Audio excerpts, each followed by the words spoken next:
L'Éternel te bénisse, l'Éternel te bénisse et te garde, fasse lever la lumière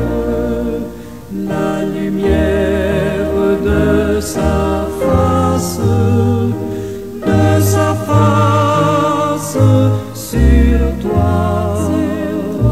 sur toi, use de grâce envers toi et te donne la paix, et te donne la paix.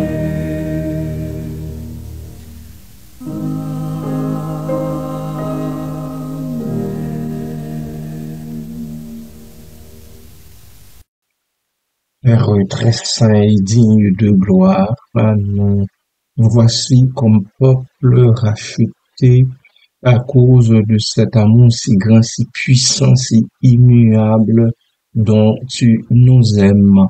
Nous nous présentons devant toi pour te rendre l'honneur et la gloire que toi seul mérites à cause de cette dernière nuit au cours de laquelle tu nous as assistés, tu nous as protégés, tu as donné de la sécurité à chacun de nous dans nos demeures, tu montais la garde auprès de nos enfants, de nos proches, de nos petits-enfants, de tout ton peuple. Merci Seigneur, merci pour tes grâces, merci pour tes riches bénédictions, merci parce que c'est toi qui gardes, c'est toi qui protèges, c'est toi qui soutiens chaque jour, toujours. Nous regardons les jours passés seulement. Mais toi, tu es là. Tu ne dors pas, tu ne sommeilles. Parce que tu es le Dieu tout-puissant, le Dieu 3 fois saint qui fait promesse et tu tiens tes promesses. Merci, Père. À toi, au Christ et au Saint-Esprit, soit l'honneur et la gloire au siècle des siècles. Amen.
bonjour, que la paix et la grâce de Dieu vous soient. Nous voici arrivés à la dernière strophe du poème. Une fois de plus, ces vers évoquent une scène poétique extrêmement riche en symbolisme et en émotion. Toutefois, comme pour les strophes précédentes, je vous en propose une explication très simpliste.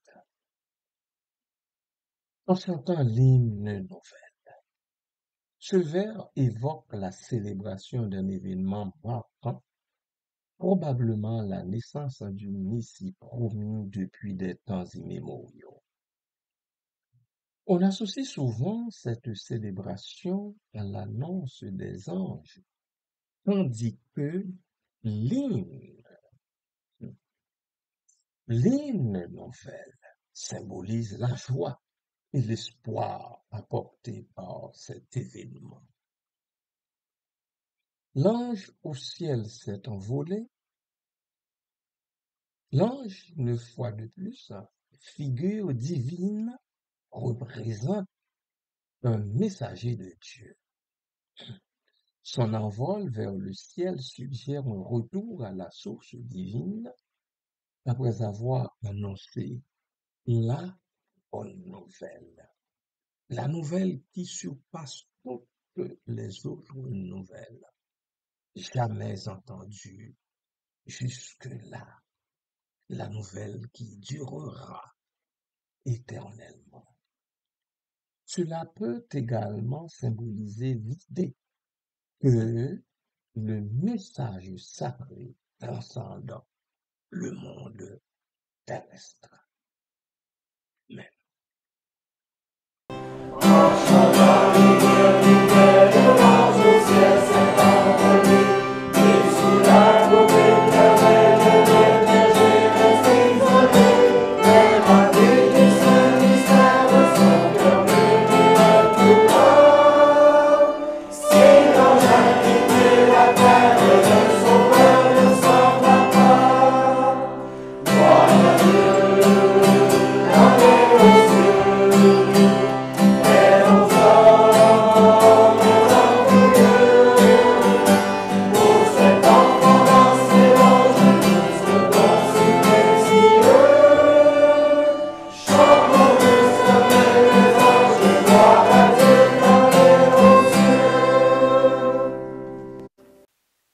sous la voûte éternelle. La voûte éternelle réfère au ciel ou à l'univers. Elle souligne l'infinité et la majesté de la création. Cette voûte éternelle crée un contraste entre le divin, c'est-à-dire l'ange, et le terrestre, le berger. La réflexion de l'auteur ne saurait être plus juste. Quant au berger qui reste isolé, le berger, figure humble et terrestre, symbolise l'humanité dans son ensemble. Son isolement peut évoquer la solitude, l'attente ou la contemplation. Cette image met en évidence la distance entre le monde divin et la réalité humaine. Arrêtons-nous un instant.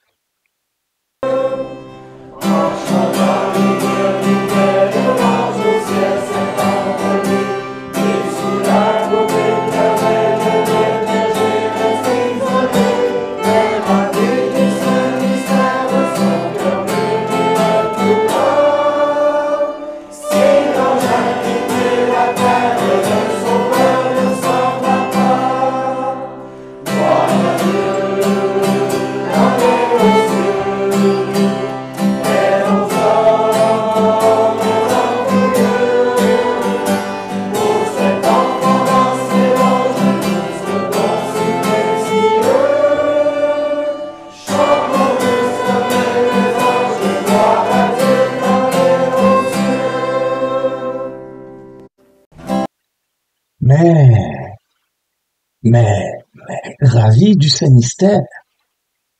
Et oui, c'est tout un mystère. Et malgré son isolement, le berger est émerveillé par le Saint mystère qui fait probablement référence à la naissance du Christ. Ce sentiment de ravissement indique une connexion spirituelle intense, très intense. Ainsi son cœur murmure tout bas. Son cœur murmure tout bas. Suggère une introspection, une prière silencieuse. Le murmure du cœur indique une réflexion intime sur la signification de l'événement. Comprenez? Son cœur murmure tout bas. Même.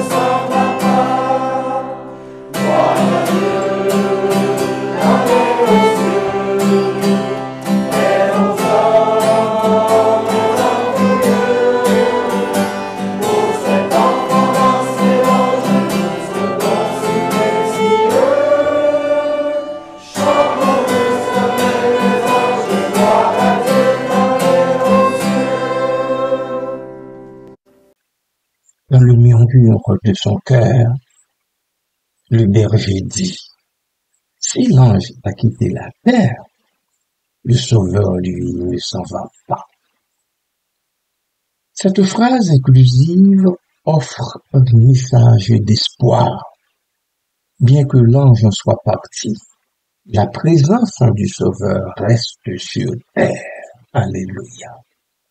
Cela souligne l'idée que même dans l'absence des messagers divins, la grâce et l'amour de Dieu demeurent parmi les humains.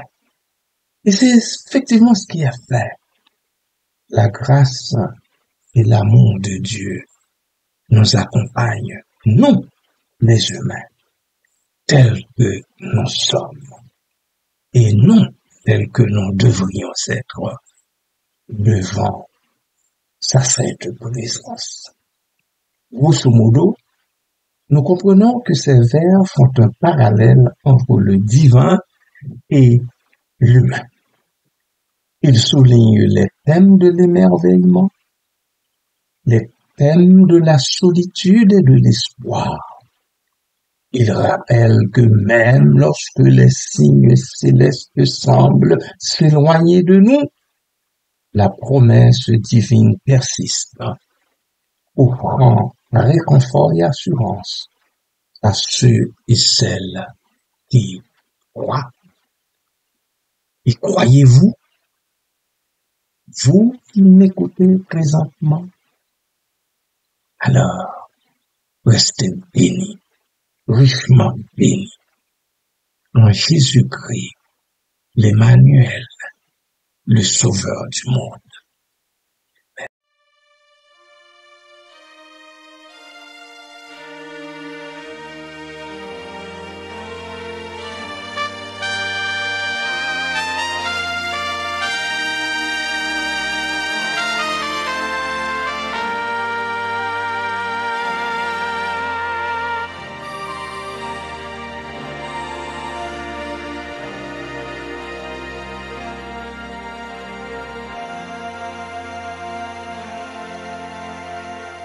La nuit est calme,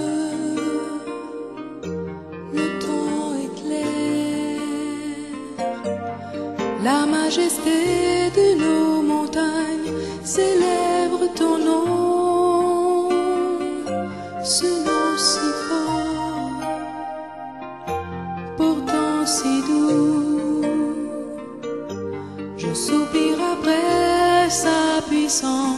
au fond de moi. Emmanuel, Emmanuel, tu es le roi qui vit en moi. Emmanuel, Emmanuel, Emmanuel, que ta puissance jaillisse en moi. Emmanuel, tu es mon rocher, ma forteresse. Sur toi je veux bâtir une vie à ton honneur. Rends-moi plus fort, encore plus stable, que je ne m'égare de ton amour inaltérable. Emmanuel, Emmanuel, tu es le roi qui vit en moi. Emmanuel, Emmanuel, Emmanuel, que ta puissance jaillisse en moi. Emmanuel,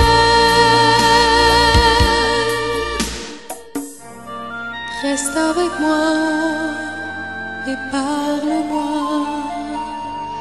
de la demeure que tu me réserves là-bas.